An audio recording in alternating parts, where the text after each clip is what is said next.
I said no to my fiancé's weekly nephew sleepovers. Ow, he's furious. But am I really the villain here?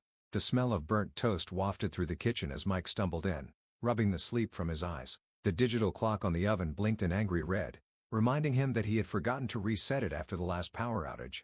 He glanced at the charred remnants of breakfast with a sigh, tossing them into the bin. It had been one of those weeks, long nights at the office, followed by even longer nights at home, trying to make up for lost time with the kids. Sammy and Andy had been particularly rowdy the previous evening, their laughter echoing through the paper-thin walls of the apartment as they played hide-and-seek. I had retreated to the bedroom, earbuds in, trying to drown out the sound with a podcast, but even that had failed when the internet dropped out again, leaving me to face the chaos unfiltered. Mike's phone buzzed with an urgent message from work, summoning him back to the office, but the screen remained eerily dark, plunging him into a silent panic. He had been so tired that he hadn't noticed it was out of charge. He fumbled for the charger, his heart racing as he hoped it was just a simple battery issue. But the phone remained stubbornly unresponsive, the screen a mirror to his own weariness. The quiet of the kitchen was suddenly shattered by the sound of little feet pounding down the hallway, followed by the thud of the fridge door slamming shut. The boys had found the leftover pizza and were now arguing over the last piece. Mike took a deep breath and composed himself before turning to face the miniature tornado that had invaded our living space. "Hey guys," he called out, trying to sound cheerful despite the exhaustion weighing down his voice. Their eyes lit up as they saw him, and for a moment, the chaos was forgotten. "Uncle Mike," they chorused, their voices filled with excitement. They bombarded him with a flurry of questions about his day and their upcoming sleepover plans. But as Mike looked at me, the smile on his face faded. He knew we needed to talk about the elephant in the room, or rather, the lack of space for two growing boys every weekend. He sat down at the kitchen table, rubbing his eyes, and said, "Guys, Uncle Mike has to go back to work for a bit. Can you go play in your room while we have a quick chat?" They looked at us both, a hint of concern in their eyes, before nodding and running off, their footsteps gradually fading away. With a temporary peace, we sat down to discuss the future of the weekly tradition. "I don't know what to say, babe," he began, his voice tinged with sadness. "They really look forward to this." "I know," I said, placing a comforting hand on his shoulder, "but we can't ignore the fact that it's going to be really hard for me to work from home with them here every week." Mike nodded slowly, his shoulders drooping. "I just don't want to disappoint them." We sat in silence for a few moments, the tension thick between us. Then, I had an idea. "What if we start doing it once a month instead?" I suggested. "It's not like we're saying no forever, just giving us a chance to adjust to our new living situation." He looked up at me, hope flickering in his eyes. "Do you think they'll understand?" "We'll explain it to them," I assured him. "And maybe we can plan some special outings or activities on the other Fridays, so they still feel special." He took a deep breath and nodded. "Okay," he said finally. "Let's give it a shot." The weight of the decision settled on us as we both knew it wasn't going to be easy, but we had to find a balance between our new life together and maintaining the special bond Mike had with his nephews. We'd figure it out, one sleepover at a time. As we were about to discuss the logistics of breaking the news, the doorbell chimed through the apartment, startling us both. Mike looked at me with a quizzical expression as he got up to answer it. My heart quickened at the thought of who could be interrupting our delicate conversation so early on a weekend. To our astonishment, it was Mr. Jenkins, the building manager. His usual stern demeanor was replaced by a peculiar smile that made us both exchange curious glances. "Good morning," he said, holding a clipboard to his chest. "I've got something I think you'll be interested in." Mike's eyes widened as Mr. Jenkins presented us with a set of keys and a glossy brochure. "The tenants upstairs just broke their lease early. We've got a larger, renovated apartment available immediately. It's got an extra bedroom and soundproofing," he said with a knowing nod. "Would you two like to take a look?" We exchanged glances, the surprise etched on our faces. It was as if the universe had heard our plight and sent us a lifeline. The apartment upstairs had been the object of our envy for months, with its spacious layout and modern finishes. The offer was unexpected, but it also brought with it a new set of concerns. Could we afford the rent hike? Would this change the dynamics of our relationship with Mike's family? And most importantly, would this solve our problem, or just postpone it? Mike took the keys and brochure, his hand lingering in the air. "We'll have to think about it," he told Mr. Jenkins, his voice filled with hesitation. The manager nodded understandingly. "Take your time, but I'd recommend acting quickly. It won't be available for long." He turned and left, the door clicking shut behind him, leaving us in the hallway with our thoughts. "What do you think?" Mike asked, his eyes searching mine for an answer.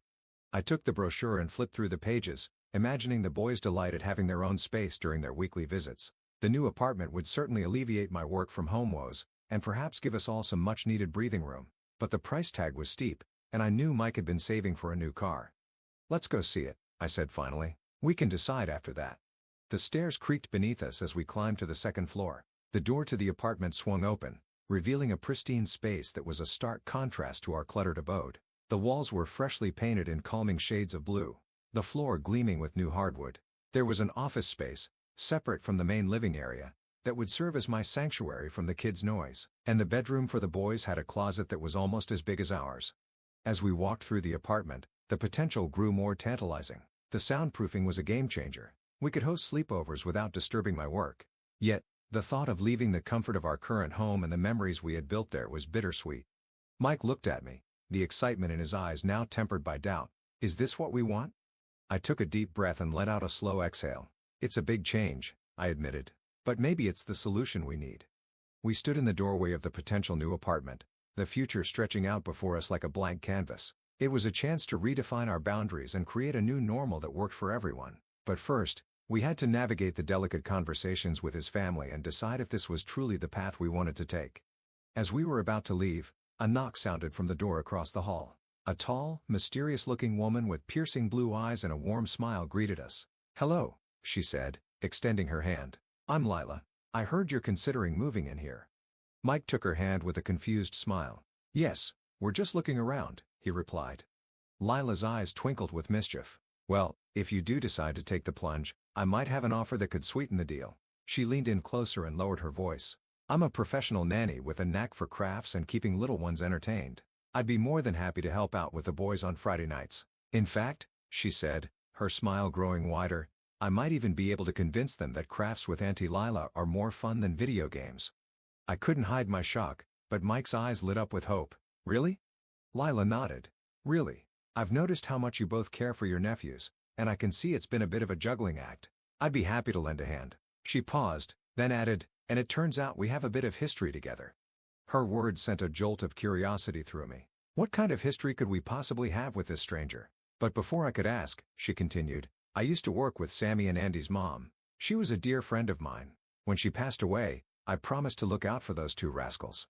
The revelation hit Mike like a ton of bricks. His sister had never mentioned this connection, and the realization that his nephews had an extended family right here, in our building, was both surprising and heartwarming.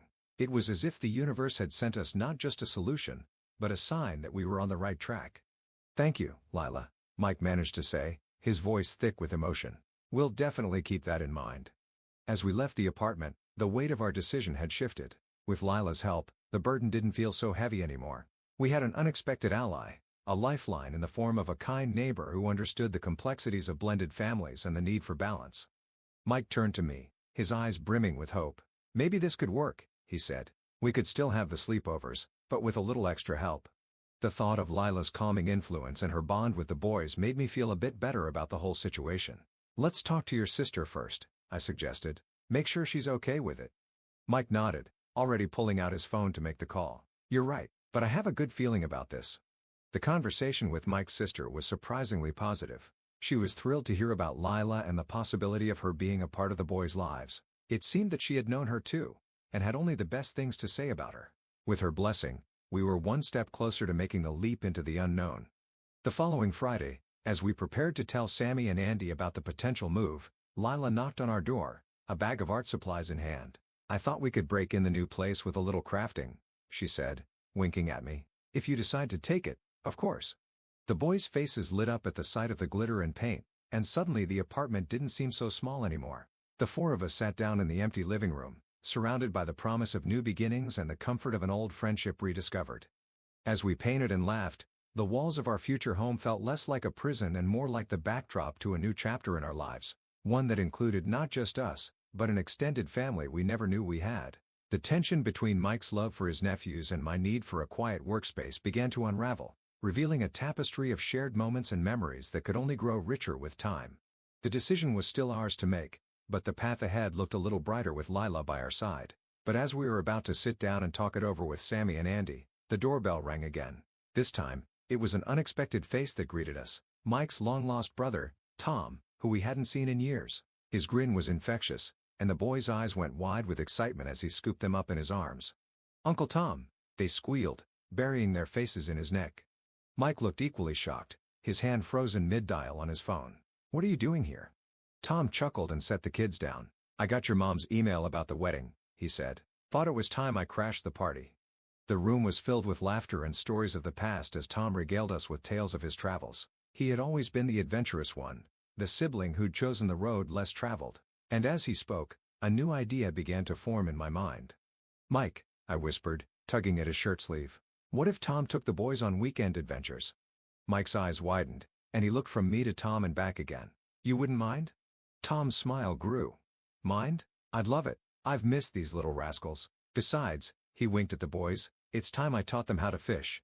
The twist in our weekend routine was as surprising as it was welcome. With Tom back in the picture, the pressure of hosting sleepovers every weekend lifted, and a sense of unity grew within our extended family. The boys were thrilled at the prospect of exploring the city with their uncle, and Mike and I could finally enjoy our weekends without the stress of juggling work and playtime. We sat down with the kids and Tom, explaining our situation and the idea of the weekly adventures. The excitement on their faces was worth any potential inconvenience. Tom promised them hikes in the nearby forest, trips to the zoo, and even a surprise visit to an indoor rock climbing gym. The thought of them bonding and creating memories was priceless. Mike's mother was overjoyed when she heard the news. "It'll be just like old times," she said, her eyes misting over. "Your dad would be so happy to see you all together." And so it was decided. Our weekends transformed into a series of excitement and anticipation, with Tom taking the reins on Friday nights. The sleepovers didn't end. They just evolved, and the apartment no longer felt too small for our growing family. Instead, it became a cozy haven we looked forward to returning to after our weekly escapades. The first Friday with Tom went off without a hitch. The boys were up early, packing,